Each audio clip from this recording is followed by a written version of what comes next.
Vous étiez presque prêt à partir. Pas avec un grand discours, pas avec une scène, juste intérieurement. Vous aviez commencé à vous détacher. Vous attendiez moins, vous espériez moins. Vous aviez même accepté une idée difficile. Peut-être que cette relation ne vous donnait pas ce dont vous aviez besoin. Puis le téléphone s'est allumé. Un message, quelques mots. Pas une promesse, pas une décision, pas une vraie explication. Juste une phrase douce. « Je pensais à toi » ou « Tu me manques » ou simplement « J'espère que tu vas bien ». Et en quelques secondes, tout ce que vous aviez réussi à reconstruire en vous s'est affaibli. La distance, la lucidité, la petite force que vous aviez retrouvée.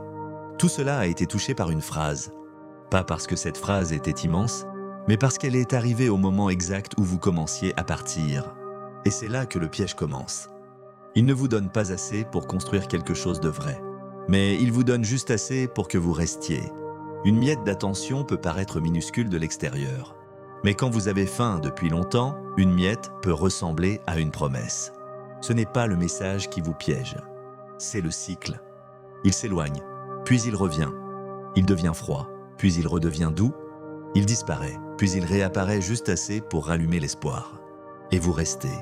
Non parce que vous êtes faible, non parce que vous ne comprenez rien, non parce que vous aimez souffrir. Vous restez parce qu'une partie de vous a appris à attendre le prochain signe. Le prochain geste, la prochaine phrase, la prochaine preuve que, peut-être, vous n'avez pas tout imaginé. Mais parfois, ce qui vous retient n'est pas l'amour, c'est l'espoir. Et l'espoir, lorsqu'il est nourri par des miettes, peut devenir une cage très silencieuse. Il y a des personnes qui ne partent déjà jamais complètement. Elles savent s'éloigner assez pour vous rendre inquiet, puis revenir assez tôt pour ne pas vous perdre. Elles ne donnent pas une présence stable. Elles donnent des apparitions. Elles ne donnent pas une direction. Elles donnent des signes. Elles ne disent pas clairement « je te choisis ». Mais elles ne vous laissent pas non plus choisir autre chose. Alors vous restez dans une zone étrange. Vous n'êtes pas vraiment aimé de façon claire. Mais vous n'êtes pas vraiment libre non plus. Vous êtes suspendu. Vous attendez, vous interprétez, vous relisez. Vous cherchez un sens dans 3 mots. Pourquoi il répond aujourd'hui après 3 jours d'absence? Pourquoi il était tendre hier soir et distant ce matin? Pourquoi il vous regarde parfois comme si vous comptiez, puis agit ensuite comme si vous étiez une option? Et plus vous cherchez une explication, plus cette personne occupe votre esprit. Elle n'a même pas besoin d'être là. Son absence travaille à sa place. Puis, quand elle revient, même légèrement, vous ressentez un soulagement si fort que vous pouvez le confondre avec de l'amour. Mais le soulagement n'est pas toujours de l'amour. Parfois, c'est seulement la fin temporaire d'une tension que cette personne a elle-même créée. Vous étiez inquiet, elle envoie un message. Vous respirez. Vous étiez décidé à arrêter. Elle réapparaît. Vous doutez de votre décision. Vous étiez en manque de clarté. Elle vous donne une phrase douce. Vous appelez cela un signe. Et peu à peu, vous ne jugez plus la relation sur ce qu'elle vous donne vraiment. Vous la jugez sur le soulagement que vous ressentez quand l'autre revient. C'est dangereux. Parce qu'une personne peut vous blesser par son instabilité, puis devenir la seule capable de calmer cette blessure pendant quelques minutes. Alors, vous ne cherchez plus seulement l'amour. Vous cherchez la dose suivante de réconfort, le prochain message, la prochaine preuve, la prochaine miette. Il faut comprendre ceci. Une personne qui tient vraiment à vous ne vous oblige pas à survivre avec des fragments. Elle ne vous laisse pas dans le froid pendant des jours, puis revient avec une phrase tendre comme si cela suffisait. Elle ne vous laisse pas deviner votre place, puis vous offre un petit signe au moment où vous commencez à ne plus attendre. Bien sûr, personne n'est parfaitement disponible. Personne ne répond toujours comme il faut. Personne n'aime sans maladresse. Ce n'est pas le problème. Le problème n'est pas un retard, ni un silence isolé, ni une période compliquée. Le problème, c'est la répétition. La vraie question n'est pas « a-t-il répondu vite ?» La vraie question est « est-ce que je me sens en paix dans ce lien ?» La vraie question est « est-ce qu'il construit quelque chose avec moi ou est-ce qu'il me garde simplement dans son champ ?» La vraie question est « est-ce que je reçois une présence ou seulement assez de signes pour ne pas partir ?» Parce qu'il existe une grande différence entre une personne confuse et une personne qui transforme l'ambiguïté en pouvoir. Dans une relation saine, même imparfaite, il y a une forme de continuité. Vous ne passez pas votre temps à vous demander si vous existez encore pour l'autre. Vous ne mesurez pas votre valeur à l'heure de son dernier message. Vous ne vivez pas chaque notification comme une preuve que vous pouvez enfin respirer. Dans une relation saine, L'attention ne vous laisse pas affamer. Elle vous nourrit. Pas toujours parfaitement, pas toujours comme vous l'aviez imaginé, mais elle ne vous maintient pas dans une faim permanente. Avec les miettes d'attention, c'est différent. Vous recevez juste assez pour ne pas fermer la porte. Juste assez pour vous dire « il y a encore quelque chose ». Juste assez pour patienter. Juste assez pour repousser le deuil. Mais jamais assez pour vous sentir choisi. Jamais assez pour vous sentir stable. Jamais assez pour vous sentir en sécurité. Et ce n'est pas seulement le manque qui vous épuise. C'est l'alternance. Le chaud et le froid. Le proche et le lointain. Le tendre et l'indifférent. Le message à minuit, puis l'absence pendant plusieurs jours. La phrase intime, puis le comportement étranger. Cette alternance crée un attachement puissant, parce que votre esprit commence à attendre le retour du bon moment. Vous ne vous attachez pas seulement à la personne, vous vous attachez à la version d'elle qui vous a fait espérer. La version douce, la version attentive, la version qui vous regarde comme si vous aviez une place. Mais cette version ne reste pas. Elle apparaît, puis elle disparaît. Et chaque fois qu'elle revient, vous vous dites « voilà, c'est ça, la vraie personne ». Peut-être, mais une personne ne se mesure pas seulement à son meilleur moment, elle se mesure à ce qu'elle répète, à ce qu'elle choisit, à ce qu'elle assume, à ce qu'elle construit quand l'émotion du moment est passée. Un moment sincère peut exister, mais un moment sincère ne suffit pas à construire une relation vraie. C'est là que beaucoup de gens se perdent. Ils pensent, s'il a été tendre, c'est qu'il tient à moi. Peut-être qu'il tient à vous, mais tenir à quelqu'un ne veut pas toujours dire savoir l'aimer correctement. Et parfois, une personne peut aimer les faits que vous lui faites sans prendre soin de ce que vous ressentez. Elle peut aimer savoir que vous êtes là, aimer sentir qu'elle compte pour vous, aimer revenir et voir que la porte n'est pas fermée, aimer votre disponibilité, votre douceur, votre patience, votre capacité à attendre. Mais aimer ce que vous donnez n'est pas la même chose que vous aimez, vous. Cette différence fait mal. Mais elle change tout, parce qu'une personne peut apprécier votre présence sans respecter votre cœur. Elle peut chercher votre attention sans vouloir votre paix. Elle peut revenir non parce qu'elle a choisi de construire, mais parce qu'elle sent qu'elle perd son accès à vous. Regardez bien ce moment. Vous commencez à prendre de la distance. Vous répondez moins vite. Vous ne relancez plus. Vous arrêtez de montrer autant d'attente. Vous commencez à redevenir silencieux, non pour punir, mais pour vous protéger. Et soudain, il revient. Plus doux, plus présent, plus attentif. Il remarque votre absence au moment où votre absence commence à lui retirer quelque chose. Ce n'est pas toujours calculé, mais le résultat peut être le même. Vous aviez presque repris votre espace, et il revient juste assez pour le reprendre. Pas en entrant vraiment, pas en s'engageant vraiment, pas en clarifiant vraiment, juste avec un signe. Une phrase, une nostalgie, une petite lumière dans une pièce sombre. Et parce que vous avez attendu cette lumière, vous oubliez pendant quelques heures toute l'obscurité qui l'a précédée. C'est ainsi que les miettes fonctionnent. Elles ne vous donnent pas un repas. Elles interrompent la faim assez longtemps pour que vous ne quittiez pas la table. Vous restez assis, vous regardez la porte. Vous vous dites qu'il reviendra peut-être avec plus. Cette fois, il a peut-être compris. Cette fois, il est peut-être prêt. Cette fois, ce sera peut-être différent. Mais posez-vous une question simple. Depuis le temps que vous êtes patient, qu'est-ce qui a vraiment changé? Pas dans ces mots, dans la structure, pas dans l'intensité d'un soir, dans la régularité des jours, pas dans ce qu'il ressent quand il a peur de vous perdre, dans ce qu'il construit quand il sait que vous êtes là. Beaucoup de personnes deviennent tendres quand elles sentent que vous vous éloignez. Ce n'est pas toujours de l'amour. Parfois, c'est la peur de perdre une source d'attention. Parfois, c'est le malaise de ne plus avoir le contrôle. Parfois, c'est simplement l'habitude de vous savoir disponible. Et quand vous revenez, quand vous vous rassurez, quand vous ouvrez à nouveau la porte, elles redeviennent floues, moins présentes, moins claires, moins constantes. Comme si votre retour avait calmé leur peur, mais pas réveillé leur responsabilité. Et vous voilà encore dans le même couloir. Pas dehors, pas vraiment dedans, entre deux portes, entre deux versions de la même personne, entre ce qu'elle dit parfois et ce qu'elle fait souvent. C'est dans cet entre-deux que vous perdez le plus d'énergie. Une relation clairement terminée fait mal, mais elle donne une direction. Une relation clairement vivante demande du travail, mais elle donne une base. Une relation faite de miettes ne donne ni fin ni fondation. Elle donne juste assez de confusion pour continuer. Et la confusion, quand elle dure, devient une forme d'attachement. Vous commencez à confondre l'intensité avec la profondeur. Vous pensez, si cela me bouleverse autant, c'est que cela compte. Mais parfois, ce qui vous bouleverse n'est pas la profondeur du lien. C'est son instabilité. Une chaise stable ne vous obsède pas. Vous vous asseyez, vous respirez, vous vivez. Une chaise bancale, elle, vous oblige à penser à chaque mouvement, à chaque geste, à chaque risque de tomber. Si vous pensez constamment à cette relation, ce n'est pas forcément parce qu'elle est immense. C'est peut-être parce qu'elle ne vous laisse jamais en sécurité.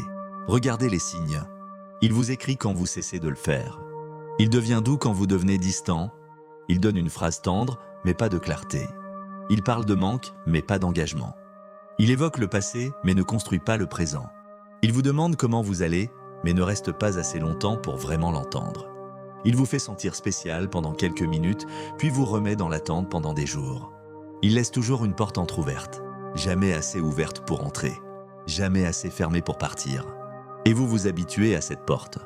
Vous apprenez à vivre devant elle. Vous regardez la lumière passer dessous. Vous entendez parfois un bruit de l'autre côté. Vous vous dites qu'il va l'ouvrir. Mais une porte entrouverte n'est pas toujours une invitation. Parfois, c'est une manière de vous empêcher de tourner la page. Il faut beaucoup de lucidité pour le reconnaître. Parce que les miettes d'attention ne ressemblent pas toujours à de la cruauté. Elles peuvent ressembler à de la tendresse, à de la nostalgie, à un lien spécial. Elles peuvent même être sincères sur le moment. C'est ce qui rend la chose difficile. Si tout était faux, vous partiriez plus vite. Si tout était froid, vous comprendriez plus vite. Si tout était mauvais, votre cœur aurait moins d'arguments. Mais il y a ces moments où il semble vraiment là. Ces moments où il dit exactement ce que vous aviez besoin d'entendre. Ces moments où vous pensez « voilà pourquoi je n'arrive pas à partir ». Et peut-être que ces moments sont réels. Mais une relation ne se construit pas avec quelques moments réels perdus dans une longue instabilité. Elle se construit avec une présence qui revient même quand il n'y a pas de crise, même quand il n'y a pas de menace de départ, même quand l'autre n'a pas peur de vous perdre. Une présence qui ne vous oblige pas à disparaître pour être remarquée. Une présence qui ne se réveille pas seulement quand vous êtes sur le point de fermer la porte. Demandez-vous ceci. Dois-je me retirer pour être désiré? Dois-je souffrir en silence pour qu'il sente mon absence? Dois-je cesser de donner pour recevoir enfin un signe? Dois-je devenir moins disponible pour obtenir un peu de respect? Si la réponse revient trop souvent, vous n'êtes peut-être pas dans une histoire d'amour. Vous êtes dans une négociation invisible de votre propre valeur. Et dans cette négociation, chaque miette devient une preuve que vous avez encore une chance. Mais vous n'êtes pas venu au monde pour vivre de preuves minuscules.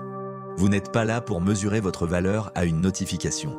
Vous n'êtes pas là pour attendre qu'une personne vous donne juste assez de chaleur pour prolonger votre patience. Il y a une fatigue particulière dans ce type de lien. Ce n'est pas seulement la tristesse, ce n'est pas seulement le manque, c'est la fatigue de l'interprétation permanente. Vous entendez une phrase et vous cherchez ce qu'elle cache. Vous voyez un regard et vous cherchez ce qu'il signifie. Vous recevez un message et vous vous demandez combien de temps durera cette douceur. Vous n'êtes jamais simplement en paix. Même les bons moments deviennent difficiles, parce qu'une partie de vous sait qu'ils peuvent disparaître sans explication. Alors, vous ne les vivez pas vraiment. Vous les surveillez, vous les mémorisez. Vous essayez de les prolonger. Vous les transformez en preuves, parce que vous savez qu'après, il faudra peut-être tenir plusieurs jours sans rien. Ce n'est pas de la sécurité, c'est de la survie émotionnelle. Et l'amour ne devrait pas vous transformer en personne qui compte les miettes sur la table. Une personne qui vous choisit vraiment ne vous laisse pas constamment deviner si vous avez une place. Elle peut avoir ses limites, ses peurs, ses blessures. Mais elle ne fait pas de votre attente un espace confortable pour elle. Elle ne revient pas seulement quand votre silence devient menaçant. Elle ne vous donne pas une phrase douce pour éviter une vraie conversation. Elle ne vous nourrit pas avec assez d'espoir pour retarder votre départ, tout en refusant de vous donner assez de réalité pour rester dignement. Rester dignement, ce n'est pas rester à n'importe quel prix. C'est pouvoir rester sans se perdre, sans attendre constamment, sans se réduire, sans devenir une version de vous-même qui accepte moins, espère plus et appelle cela de la patience. La patience est belle quand il y a un chemin. Elle devient dangereuse quand il n'y a qu'un cercle. Un chemin avance, même lentement. Un cercle vous ramène toujours au même endroit. Alors regardez votre relation non pas à travers ce qu'elle promet dans les meilleurs moments, mais à travers l'endroit où elle vous ramène toujours. Est-ce qu'elle vous ramène à la paix? Ou à l'attente? À la clarté? Ou à l'analyse? À vous-même? Ou à cette version de vous qui fixe son téléphone en espérant qu'un petit message vienne réparer toute une semaine de vide? Ce n'est pas le message qu'il faut regarder, c'est le cycle. Un message peut être beau, un cycle peut être destructeur, une phrase peut être tendre, un cycle peut rester froid, un moment peut être sincère, un cycle peut rester injuste. Si vous ne regardez que le moment, vous trouverez toujours une raison de rester. Mais si vous regardez le cycle, vous verrez peut-être la vérité. Et la vérité, parfois, c'est que quelqu'un vous donne assez pour ne pas vous perdre, mais pas assez pour vous aimer correctement. Assez pour garder votre attention. Pas assez pour respecter votre besoin de stabilité, assez pour réveiller votre espoir. Pas assez pour apaiser votre cœur. Assez pour revenir dans votre esprit. Pas assez pour être vraiment là dans votre vie. Tant que vous confondez ces petites doses avec de l'amour, vous continuerez à attendre un repas d'une main qui ne vous donne que des miettes. Alors, commencez par changer la question. Ne demandez plus « Pourquoi a-t-il envoyé ce message ?» Demandez « Qu'est-ce qui se passe après ce message ?» Ne demandez plus « Est-ce qu'il pense à moi ?» Demandez « Est-ce qu'il agit comme quelqu'un qui me respecte ?» Ne demandez plus « Est-ce que cette phrase était sincère ?» Demandez « Est-ce que cette sincérité devient une présence ?» Ne demandez plus « Est-ce qu'il va revenir ?» Demandez « S'il revient encore une fois de la même manière, est-ce que cela changera vraiment quelque chose ?» Ces questions ne sont pas romantiques. Elles sont lucides. Et parfois, la lucidité, c'est la première forme de protection. Votre cœur peut être touché par une phrase, mais votre vie ne doit pas être dirigée par une phrase.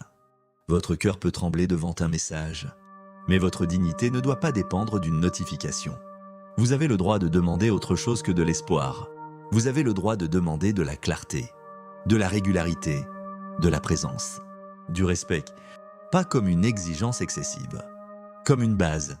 Et si une personne vous fait sentir que ces bases sont trop lourdes pour elle, écoutez ce que cela dit. Peut-être qu'elle aime revenir, mais pas rester.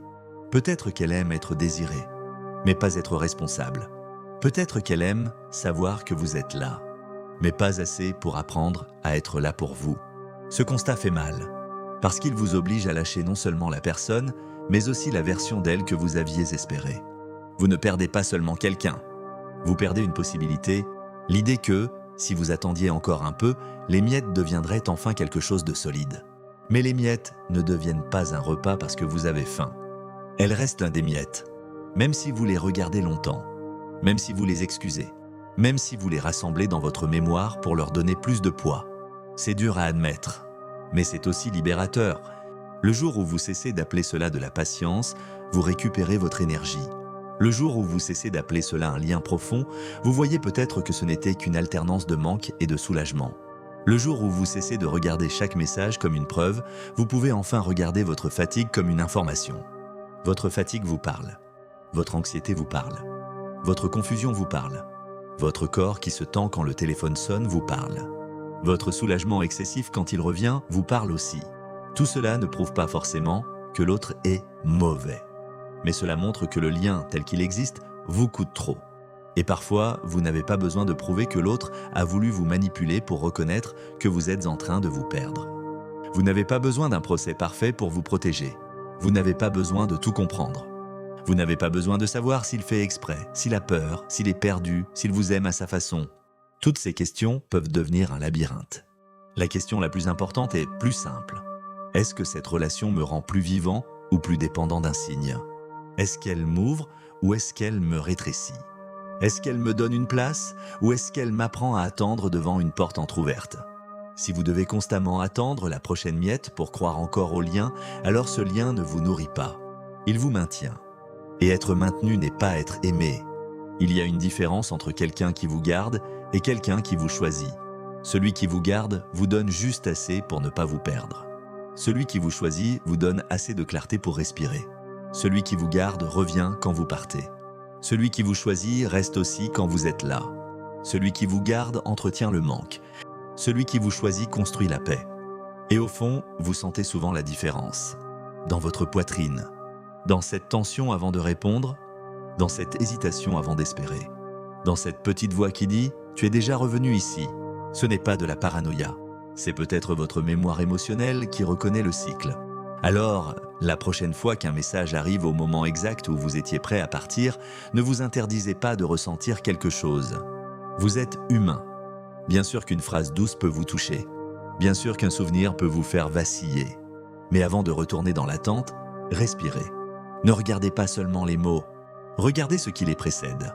Regardez ce qui les suit. Regardez combien de fois ce même type de signe vous a déjà ramené au même endroit. Demandez-vous si cette douceur ouvre une vraie conversation ou si elle referme seulement votre départ. Demandez-vous si elle apporte de la clarté ou seulement une nouvelle dose d'espoir. Parce qu'il y a des messages qui éclairent et il y a des messages qui attachent. Ils se ressemblent parfois. La différence se voit dans ce qui vient après. Si après la douceur, il y a encore du flou. Si après le retour, il y a encore de l'absence. Si après les mots, il n'y a encore aucune responsabilité. Alors ce n'était peut-être pas une porte, c'était une miette. Et vous avez le droit de ne plus construire votre vie autour de cela. Vous avez le droit de vouloir plus qu'un signe. Vous avez le droit de vouloir une présence qui ne vous oblige pas à mendier intérieurement. Vous avez le droit de ne pas être impressionné par une phrase douce quand tout le reste du cycle vous a déjà montré la vérité. Ce n'est pas devenir froid, c'est devenir lucide. Et la lucidité ressemble souvent à de la froideur pour ceux qui profitèrent de votre attente. Quand vous cessez de courir vers chaque petite preuve, quelque chose change. Vous ne punissez pas, vous ne jouez pas, vous ne cherchez pas à gagner. Vous sortez simplement du rôle de celui qui survit avec presque rien. Vous cessez de transformer chaque miette en signe du destin, vous cessez de donner à un petit geste le poids d'un vrai choix. Vous cessez de confondre le retour avec l'engagement. Et là, vous voyez plus clair. Vous voyez que l'attention qui arrive seulement quand vous partez n'est pas forcément une preuve d'amour. Vous voyez que certaines personnes ne veulent pas vraiment vous rejoindre. Elles veulent seulement que vous restiez disponible. Et vous n'êtes pas une porte ouverte en permanence. Vous n'êtes pas une chaise vide dans un café où quelqu'un peut revenir quand il veut. Vous n'êtes pas un écran allumé dans la nuit, attendant d'être choisi par une notification. Vous êtes une personne, avec un cœur, avec du temps, avec une énergie limitée, avec une dignité qui ne devrait pas dépendre de l'instabilité de quelqu'un d'autre. Un jour, vous comprendrez peut-être que ce qui vous retenait n'était pas l'amour. C'était l'espoir. L'espoir qu'il change. L'espoir qu'il voit enfin. L'espoir que la prochaine phrase douce annonce enfin quelque chose de vrai. L'espoir que les miettes finissent par devenir un repas. Mais une miette reste une miette, même si elle vient d'une main que vous aimez. Alors, quand le prochain message arrivera, ne regardez pas seulement les mots. Regardez la table. Regardez ce qui manque. Regardez tout ce que vous avez appelé patience alors que c'était de la faim. Et peut-être que, cette fois, vous ne répondrez pas tout de suite. Peut-être que vous poserez le téléphone. Peut-être que vous laisserez le silence faire ce qu'il aurait dû faire depuis longtemps. Vous montrez la vérité, il n'y avait pas de repas, seulement des miettes. Et vous étiez resté assis devant une table que personne n'avait jamais eu l'intention de remplir.